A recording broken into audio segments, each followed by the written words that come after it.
Good afternoon, everyone. It's a real pleasure to welcome you here today. On behalf of the Departments of Historic Preservation and the Departments of Architecture, Interior Architecture and Designed Objects. Before introducing Lauren Bonn, our speaker today, I'd first like to offer an acknowledgement of the land.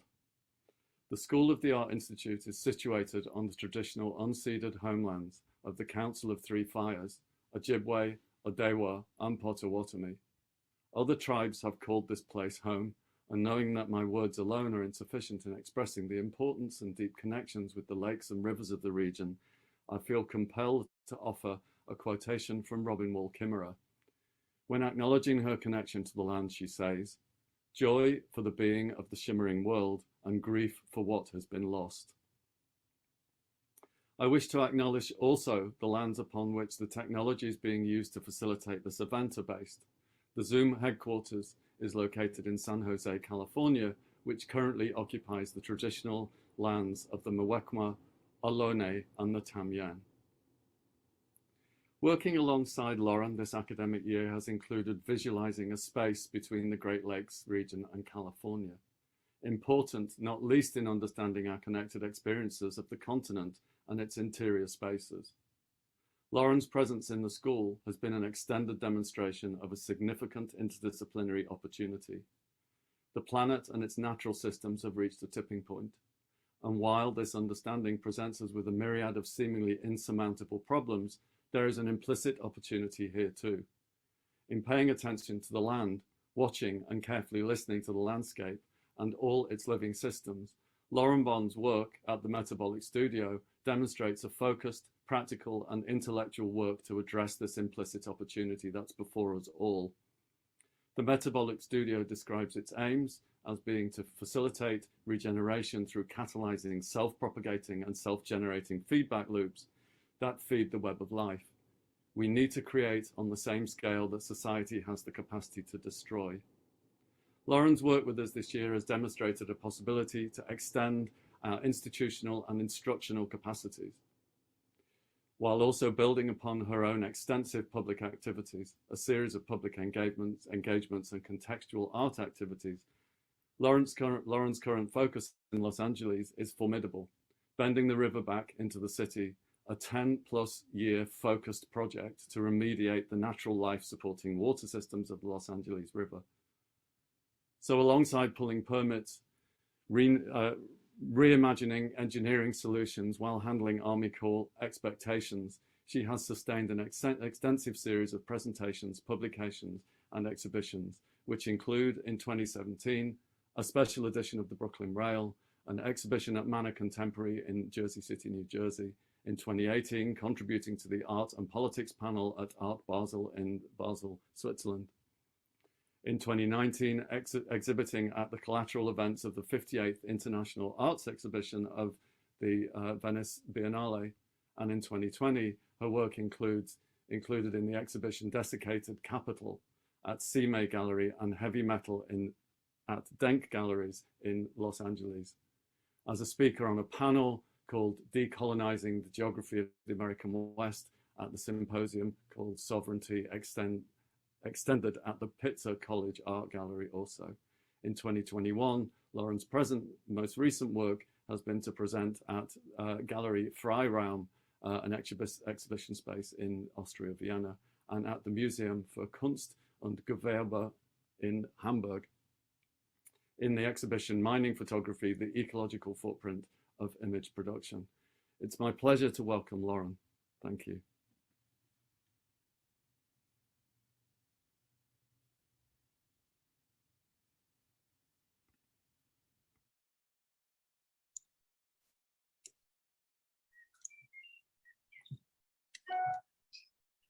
I'll share the slides.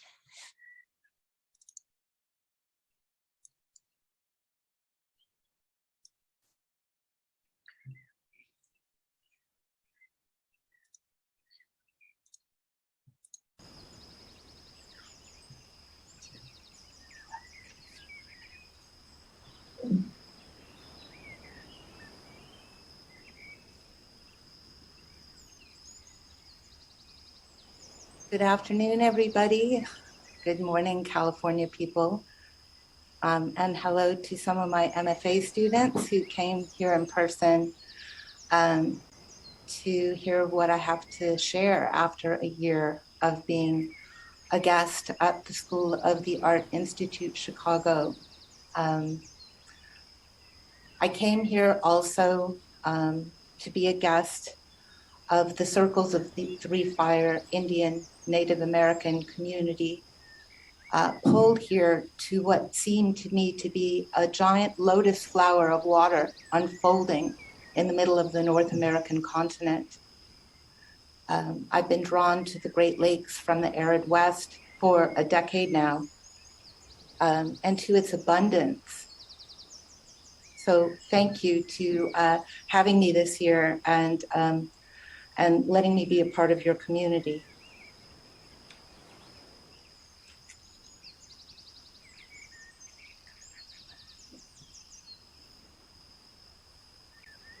I wanted to allow the School of the Art Institute Chicago's land acknowledgement some time and space on your screens, because it's a pretty wonderful history of this place that includes the glacial time trajectory of how the Great Lakes got made. And in this conversation about post-human infrastructure, I thought it would be good while you have this to read some really beautiful writing from Nature's Metropolis by William Cronin.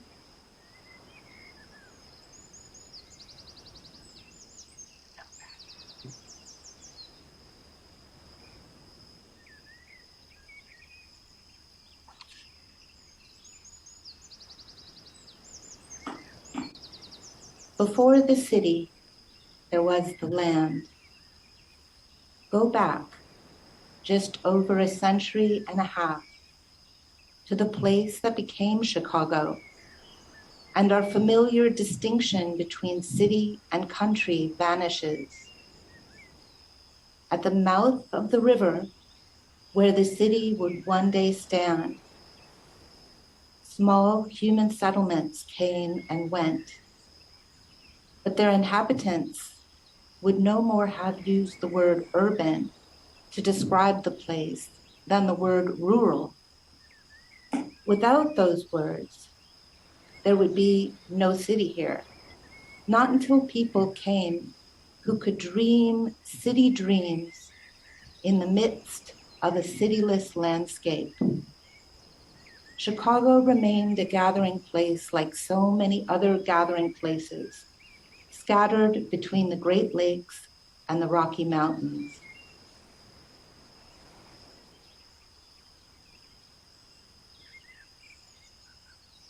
Now today, if the Great Lakes Basin was its own country, it would be the third largest economy in the world after the United States and Japan. Industry in the Great Lakes Basin is interconnected and reliant on the Great Lakes, as well as on the natural resources available within the watershed. Most industrial centers are in the southern half of the watershed, although most of the natural resources, iron, ore, limestone, uranium, lumber for paper, are expected in the northern half of the watershed. The largest manufacturing industries in the Great Lakes watershed are steel in Chicago, Gary, Detroit, Cleveland, Lorain, Ohio, paper in the upper Great Lakes, chemicals on the Niagara Falls, Saginaw Bay in the Lake Huron, and in Sarnia, Ontario, and automobiles primarily in Detroit, although production has decreased since Detroit's heyday. The Great Lakes region still produces automobiles on a large scale. 36% of American cars and 38% of Canadian cars are produced in the basin.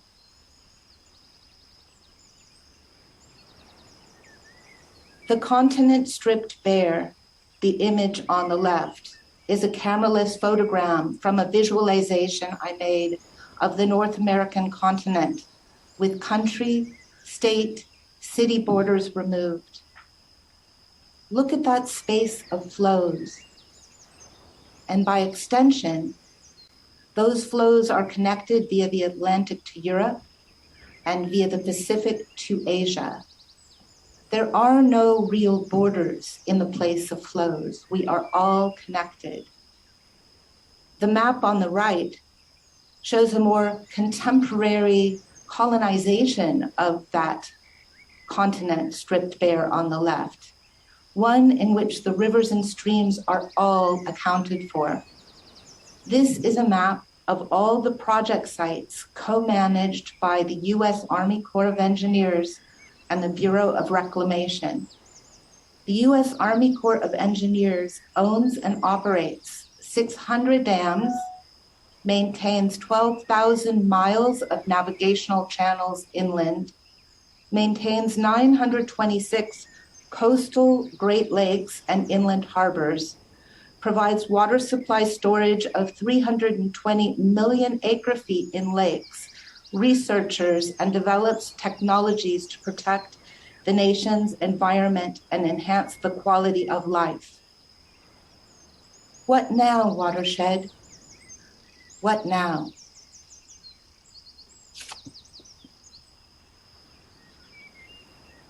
Fires of the West, COVID-19, stripping of the Amazon, extraction of lithium from desiccated lakes,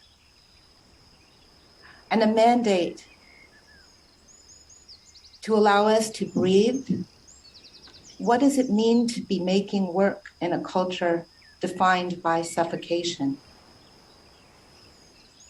Let's look deep into the Great Lakes, the most likely place for human life to continue through the next century. Today, the boundary of the Great Lakes watershed has in places been breached and changed by human engineering projects. But did you know that altogether the Great Lakes contains 21% of the world's surface fresh water and 85% of the fresh water in the North American continent? Together, those 5 Great Lakes feed into the Atlantic Ocean via the St. Lawrence River, the Chicago River and Calumet systems, tip the Great Lakes backward into the Mississippi River system through human-made alterations and canals. Today, there are 33 nuclear reactors in the Great Lakes Basin, along with multiple nuclear waste facilities, nuclear weapons production facilities, and sites where uranium is mined and refined.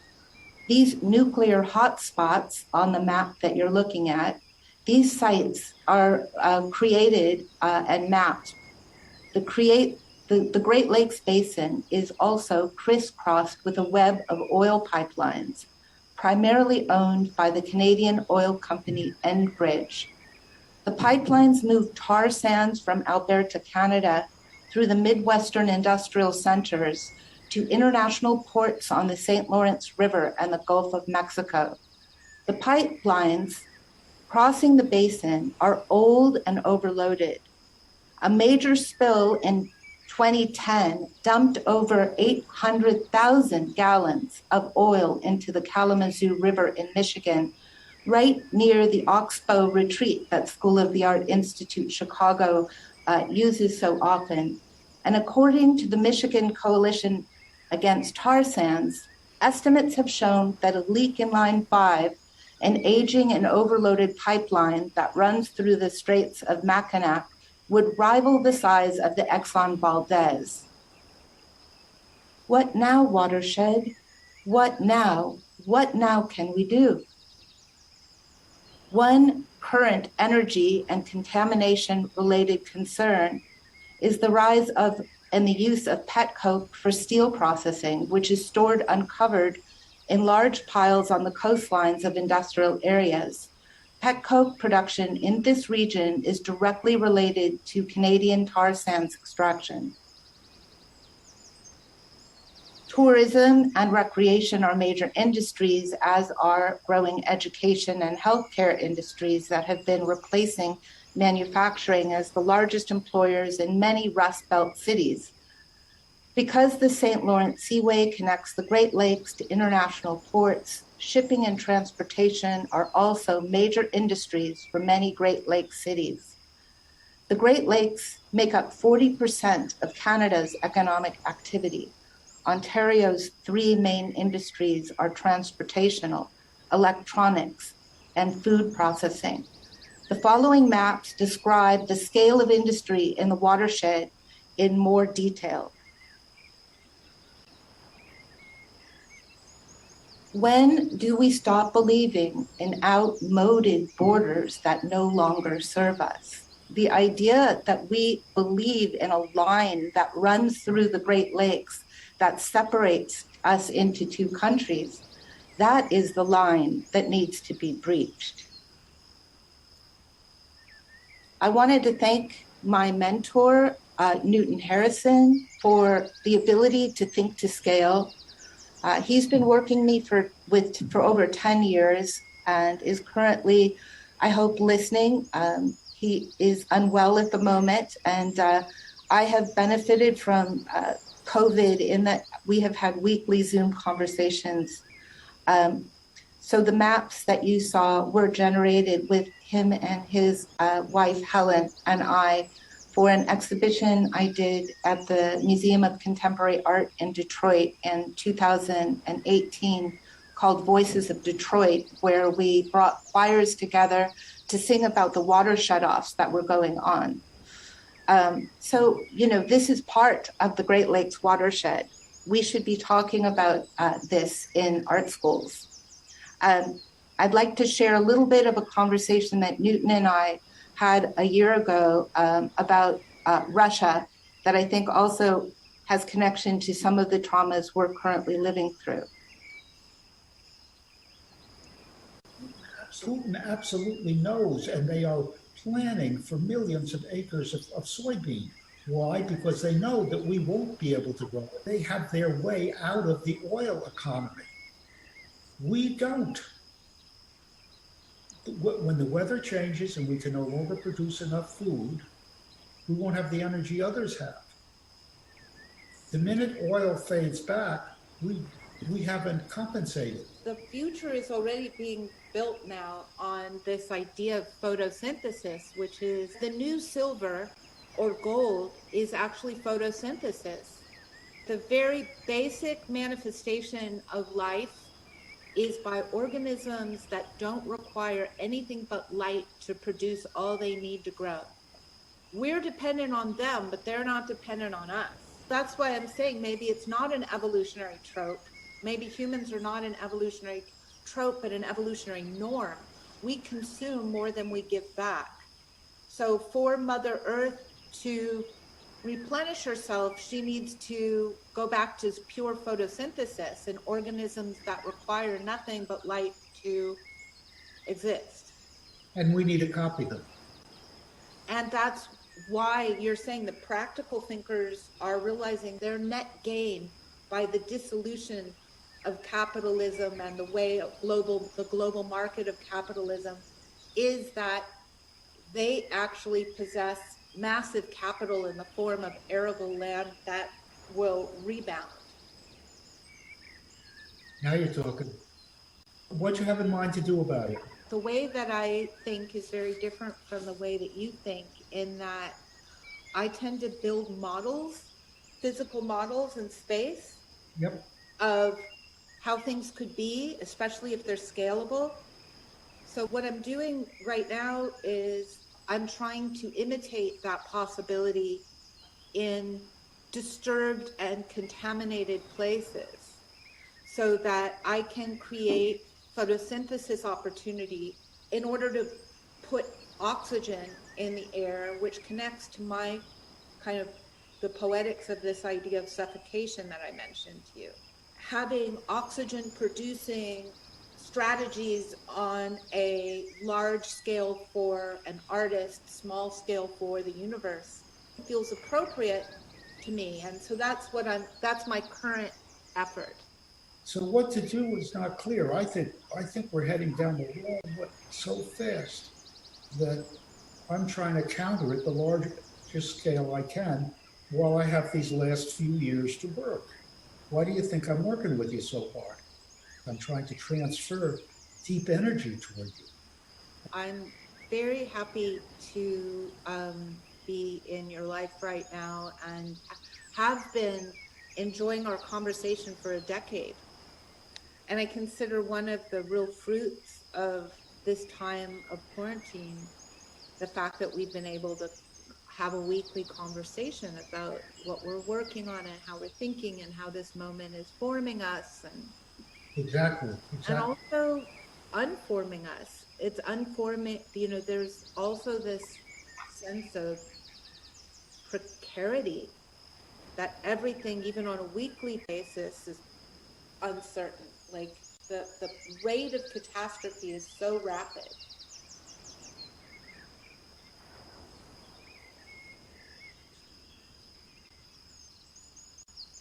Putin absolutely.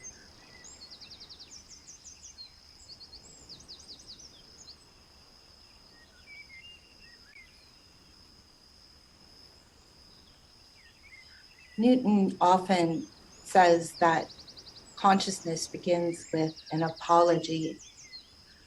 And one of the things that I feel we need to do is apologize to the epistemicide of the buffalo and the Native American culture that was so interdependent with it. And Newton would also say that apologies are not enough at this point.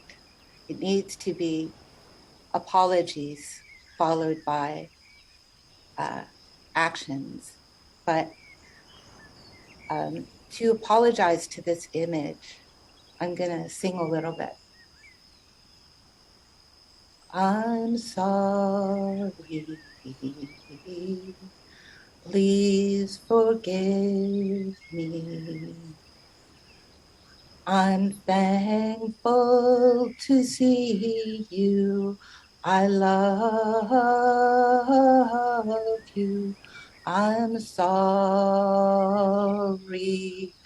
Please forgive me. I love you. I love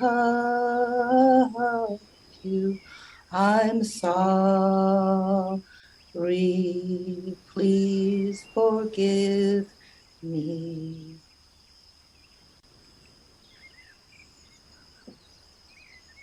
Then into action.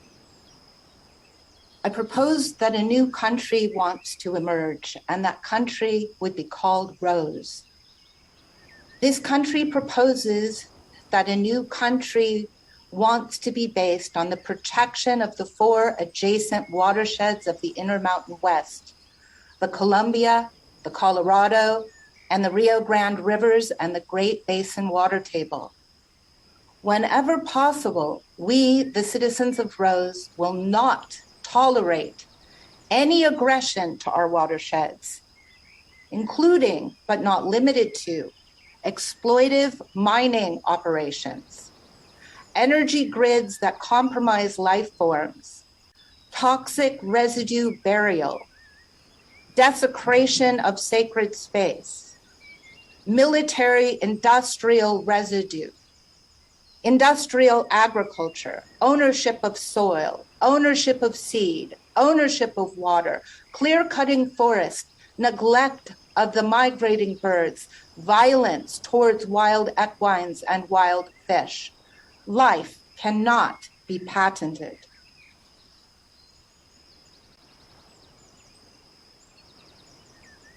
Metabolic Studio looks at the building blocks of life. The commons of soil, the commons of the air we breathe, the commons of water, and the potency of the seed and mycelium network, the mycorrhizae. This is the post-human infrastructure that exists and that can be cultivated again with us. It involves letting go of outmoded ideas that no longer function. And as a studio practice, we aim to facilitate this rebound and this regeneration. We plan on how to engender self-propagating and self-generating feedback loops that feed the life web in places that have been ground down to inert. Artists need to create on the same scale that society has the capacity to destroy, sometimes through a network of tiny daily actions. That is how real change is cultivated. To begin the work bending the river, we felt it was important to go to the source of the LA River in the snowpack that falls from the sky in the Eastern Sierra. 9 years ago, I did a month-long performance called 100 Mules Walking the LA Aqueduct, which was this ritual and action of pilgrimage to put our bodies in space to draw that line from the snowpack to the water source that feeds us in Los Angeles. I'm going to play that trailer for that film now. It was a survey, but it was a survey not only of the Los Angeles Aqueduct, the 240-mile network of channels, pipes, and siphons that move water on a gravity-fed system to the city of Los Angeles, but also a survey of responsibility, a survey of the deep knowledge that it takes to take responsibility for the details of your life, the real details that really matter. Know where your water comes from. Know where your seed comes from. Know that you can contribute to soil production and make artwork about that.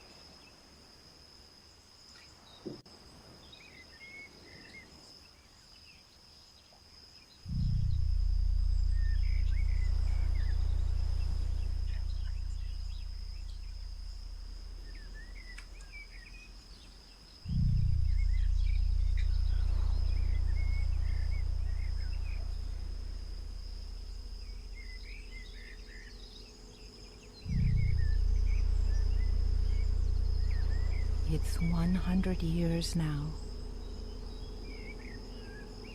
since water imported from the Eastern Sierra entered this improbable city.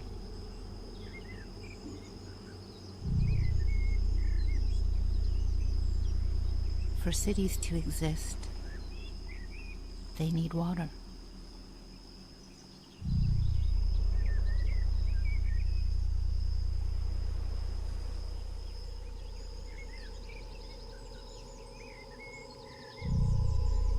From the discovery of silver at Cerro Gordo that kick-started the transforming of a backwater Spanish village into a great metropolitan area.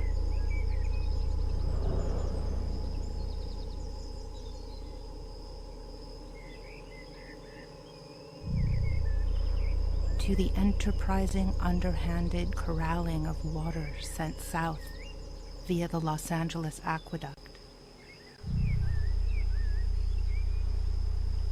The two areas, so different in many ways, have been linked like conjoined siblings, birthed on November 5th, 1913.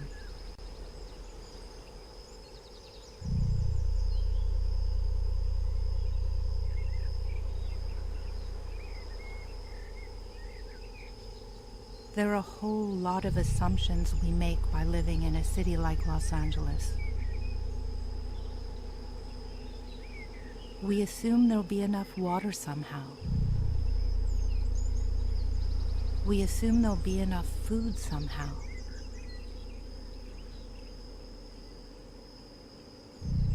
We assume there'll be enough power somehow. And some of us are wondering,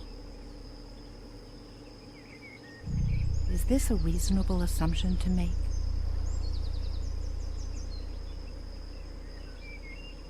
What now, watershed? What now?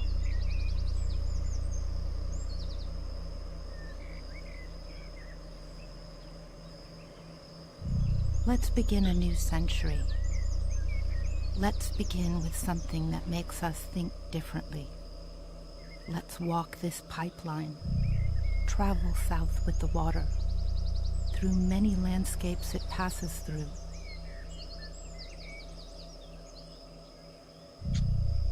Let this drawing be a drawing in space and time.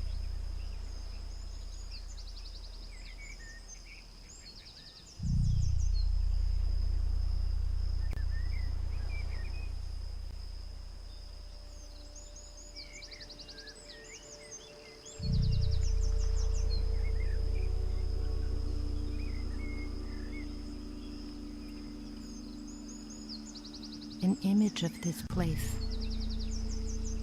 Not the kind of image a 19th century painter might draw of a landscape, but rather an image that channels nature and space into experience.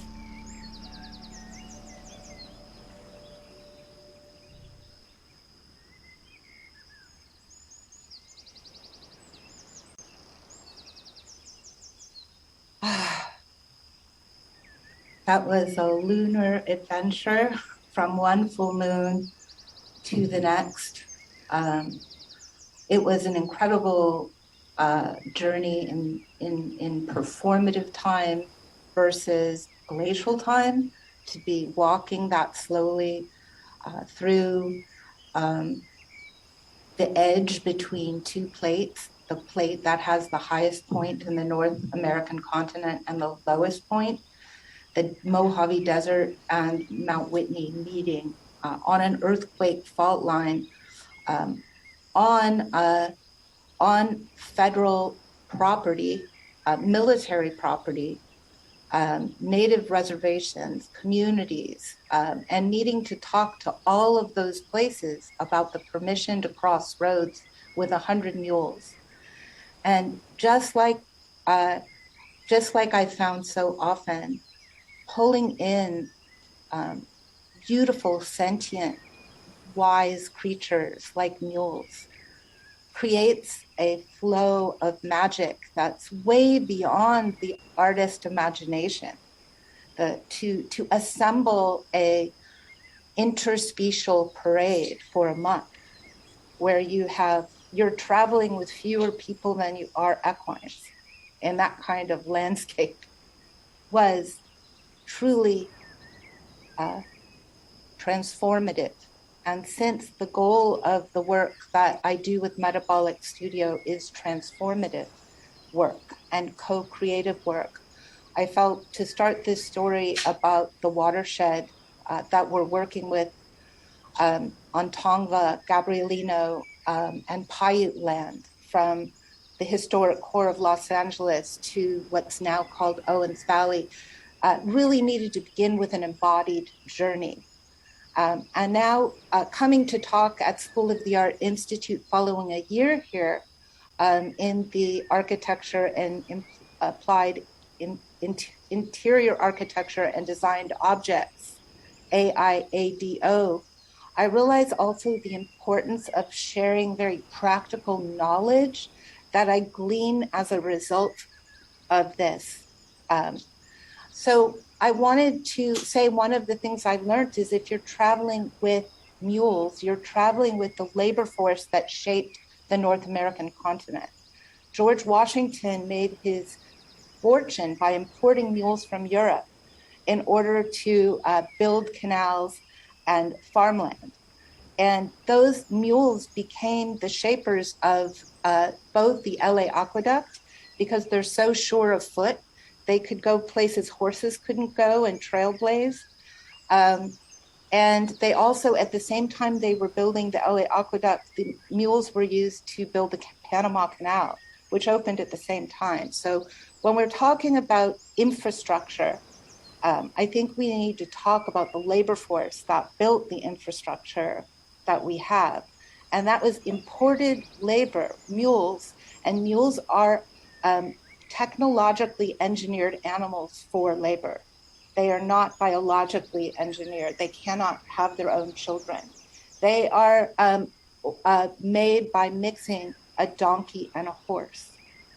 So it's quite an important part of the shaping of the continent and shaping of the ideology of manifest destiny. But because this permission asking to cross all of those streets and to spend the night with 100 mules in an encampment were dialogues with people who manage the roads, manage city, manage sanitation, I started to realize that one of the ways the revolution can happen is in these micro tears into the fabric of society. Permission getting is an opportunity to share your story and what you want to do with people who would normally not be considered part of the decision-making about art practice. And if your art practice is about making work on the scale that society has the capacity to destroy, your ability to talk to some of the agencies that are in the destruction business, like the military-industrial complex, may be permissions that you ask or permissionlessness you take, which then you have to ask about later. So I wanted to say that we use the manure that we have to haul from 100 mules walking the LA aqueduct to make soil. So there's also a way that the carbon footprint of our projects is part of what we as a studio practice consider. How can an artist practice commit to an environmental practice? So I wanted to give you some experiences from my journey. This card you're looking at is case study 1. This is the site that Not a Cornfield was on, and the site that will receive the water from Bending the River. So this is a very important site in our practice, but ultimately, the last 15 years is not unusual for what it takes to clean an industrial yard, a brownfield. The performative actions are optional, but I think they're quite important at bringing a sense of joy to a site. But I wanted to talk about the importance of asking permission of Indigenous community to be there as their guest. That you'll probably need to lay irrigation stripping, do ceremony with community, plant drought-resistant native corn or other native remediating plants, haul in dirt from other construction sites nearby, seek equine labor wherever possible and collect manure, harvest rainwater from roofs from buildings around a brownfield, use solar power, build trust by being trustworthy. Doug, could you go to the next slide?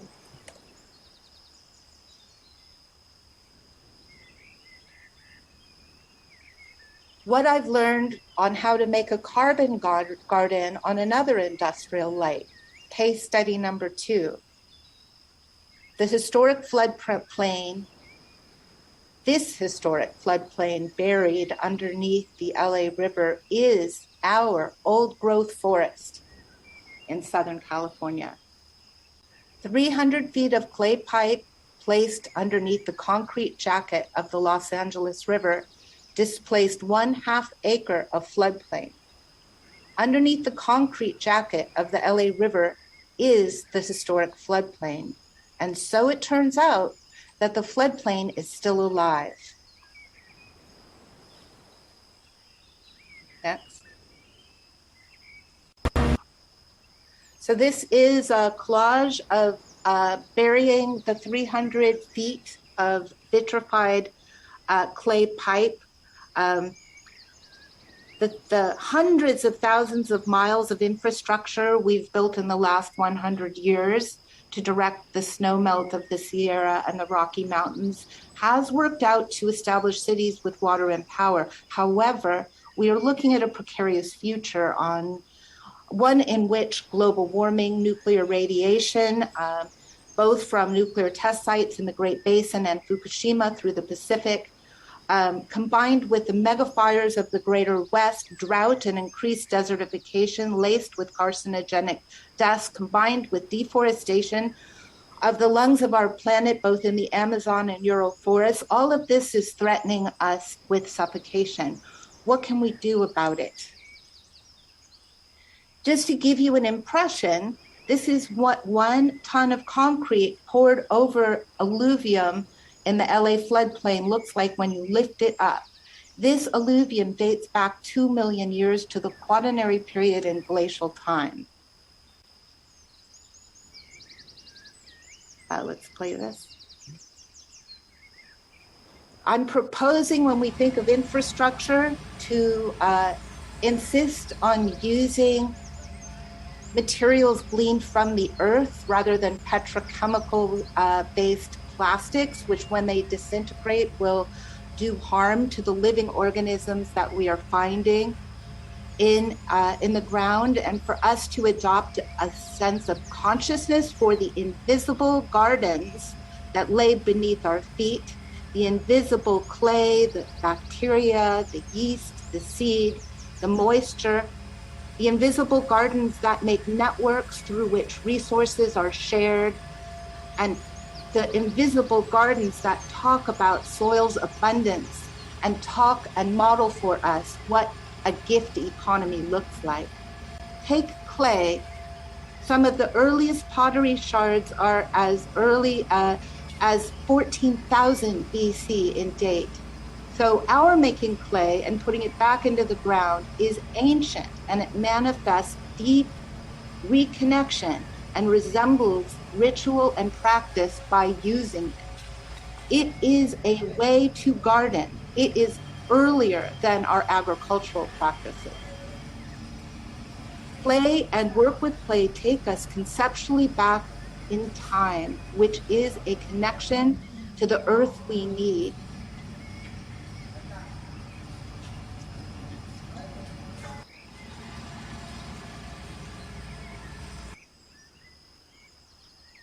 So let's go to the next one. This site on the other side of the Los Angeles River, from where the floodplain is being laid, is case study number 3. Here we're cleaning lead from impacted soil. We're collecting rainwater from the roof of our building, storing it in 5,000-gallon tanks, digging clay out of the ground, sieving through it to make it easier to use, making oyas from that clay. We fire the oyas once, we bury the oyas, we fill them with the saved roof water, we plant native seeds around them, we compost those plants, and we grow gourds and harvest them to carry water.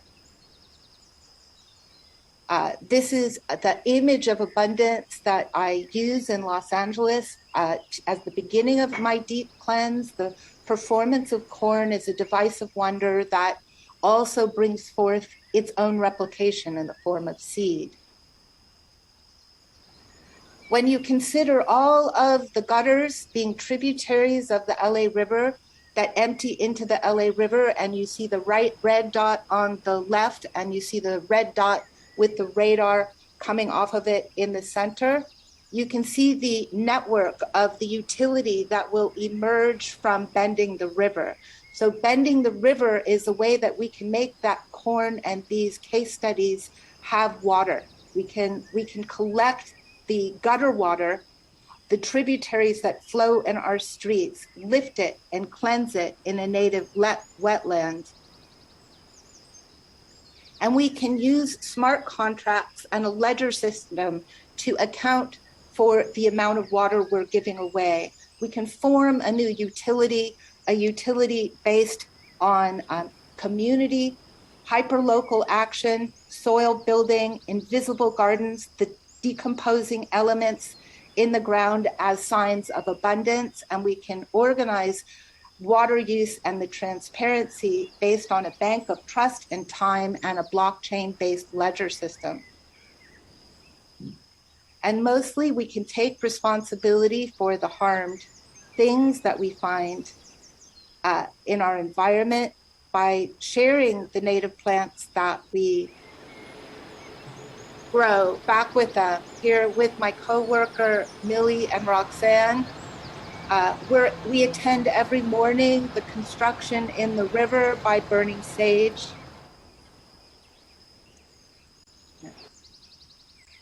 Next. now? Oh, okay.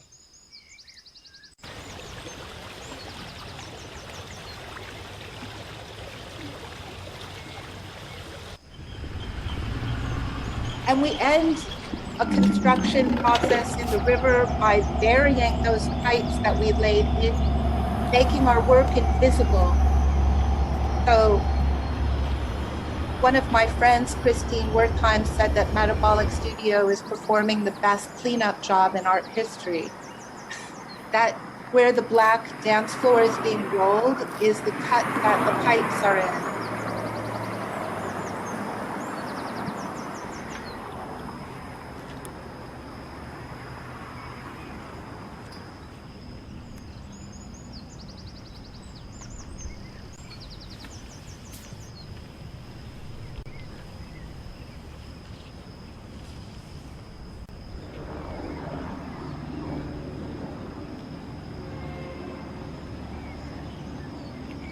Post-human infrastructure involves performance, and it performs maintenance.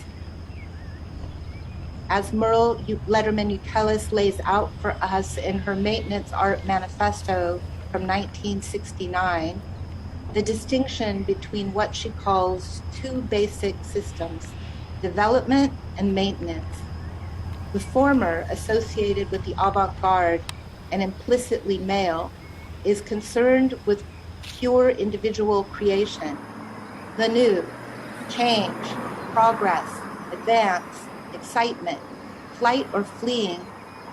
The latter includes tasks generally associated, at least in the private sphere, with women and domestic work. Quote, keep the dust off the pure individual creation, preserve the new, sustain the change, protect progress, demand and prolong the advance, renew the excitement, repeat the fight. The problem, Ukeles notes, is that our culture values development while maintenance takes all the fucking time.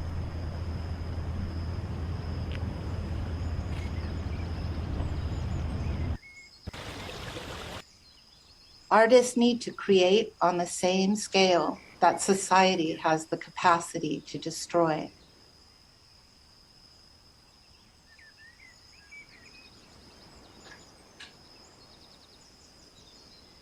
And you know it's working when a tow yard looks like this. This is a shot yesterday of a little resident rabbit and a red-tailed hawk flying by while artists were visiting. And what you're looking at is the floodplain that we pulled out from under the LA River, and all the plants there were alive and well, buried under concrete for nearly 100 years. And this is one of the creatures that saw our camera and decided it was a good place to roost last week. And this is a coyote, also a sign that what we're doing is working. That the range of the coyote now involves the Metabolic Studios project site, and that when he came in injured, and he moved right in to sit on the floodplain. Of all the places he could go, he made his bed there.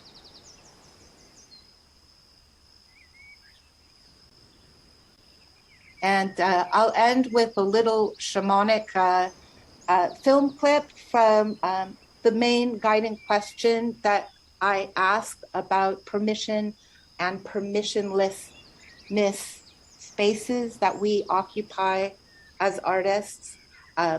The idea that the U.S. Army Corps of Engineers has 350,000 employees managing every river and stream on the continent means there's also a lot of space for them not seeing what you're doing in anything other than surveillance cameras.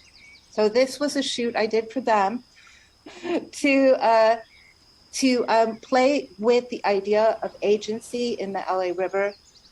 The flying monkeys are connected to the Wizard of Oz and the American myth of Arcadia, basically. So I'll let this take us out.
So these flying monkeys brought this incredibly beautiful native corn husk to me, from which all of the cleanup jobs that we're doing are occurring.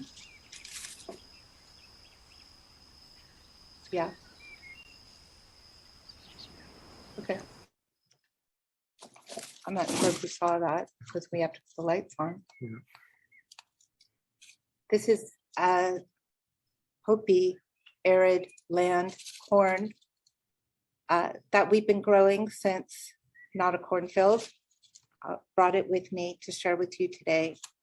And I wanted to thank Doug Rossman, who I've been teaching with this semester in the Life is Abundant course, for helping me with today. And I wanted especially to thank Nick Lowe, without whom I wouldn't have had this wonderful opportunity to be at SAIC for this wonderful year. And finally, I'd like to thank the many MFA students that I've had the honor of working with this year, many of whom are here today, for really energizing my practice and reminding me how important it is to be in community with working artists.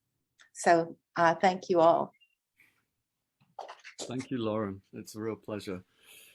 And equally, it's been a pleasure to spend the year with you. It's a very, very rare and special thing. I have a couple of questions coming in on the chat, and I thought I would relay those to the room. Maybe we can take a question offline and then a question from the room if somebody has a question in the room.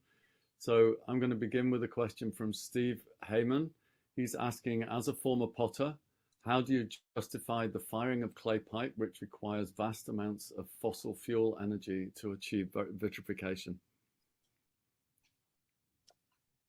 Thank you for the question. Unfortunately, there's no perfect way to make anything. Everything requires some heat.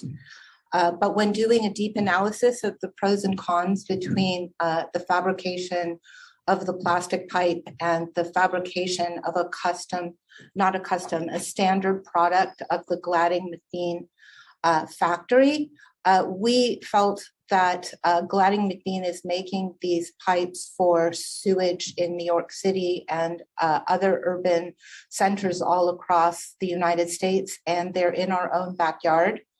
And we went to the factory and we saw the little waste that goes into that practice, including any broken pieces of vitrified clay pipe that go right back into the crushing system, and the dust is reused in the making of new pipes.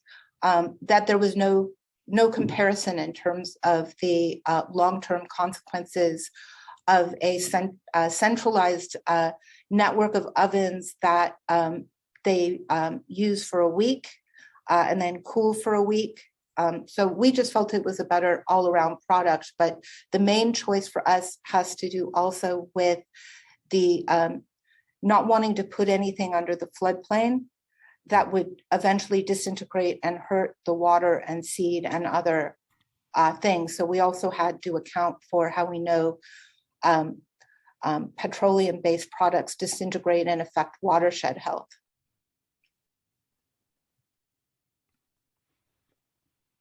Thanks, Lauren. Are there any questions in the room? Nope. Okay, I have another question online. Daryl Dean is saying, thank you for the unique and enlightening view, presentation of all of interconnected issues we have to navigate in design. It's more of a comment. I have a question for you, Lauren. I'm wondering if you could speak a little bit, because in your talk you mentioned the idea of a how did you put it? A network of tiny daily actions.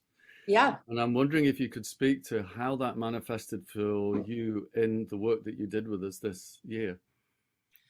Absolutely. Well, first of all, I wanted to say that this morning I read I pulled a Kuan Yin card about this talk and about what I was supposed to communicate, and I got the Amaryllis Lute card. And the Amaryllis Lute card talked about the idea of abundance, and how abundance is made by often a network of very small actions, right, rather than grand gestures. So some of those things that I found are the conversations that I've been able to have this year, to be able to honor them as work, like to realize that to have many people that you're talking to that you don't know and that you don't know if you'll see again means that every one of those engagements becomes kind of sacred. And the normalness breaks down of banter, and you don't take people for granted, So I think that that's one way. The other thing is to be teachable again. This year, I chose to take the School of the Art Institute Chicago's very generous offer as a visiting faculty to take a course for free as part of the compensation. And I took Doug Rossman's blockchain class, and that completely changed my life. So I'm a terrible student and I can barely do anything.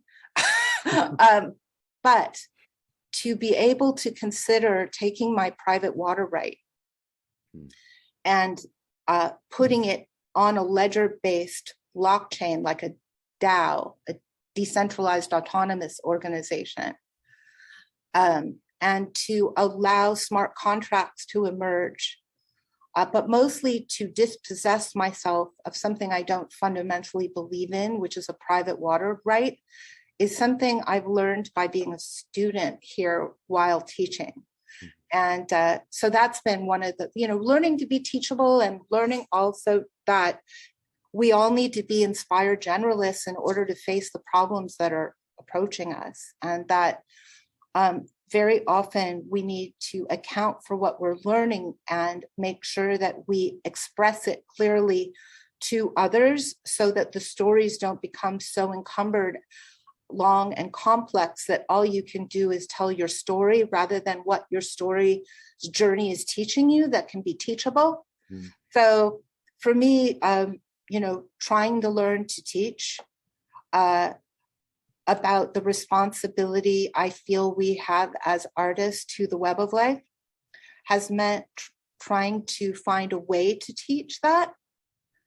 And that sometimes can run counter to other pedagogies of teaching in general, and pedagogies of teaching art are just another pedagogy.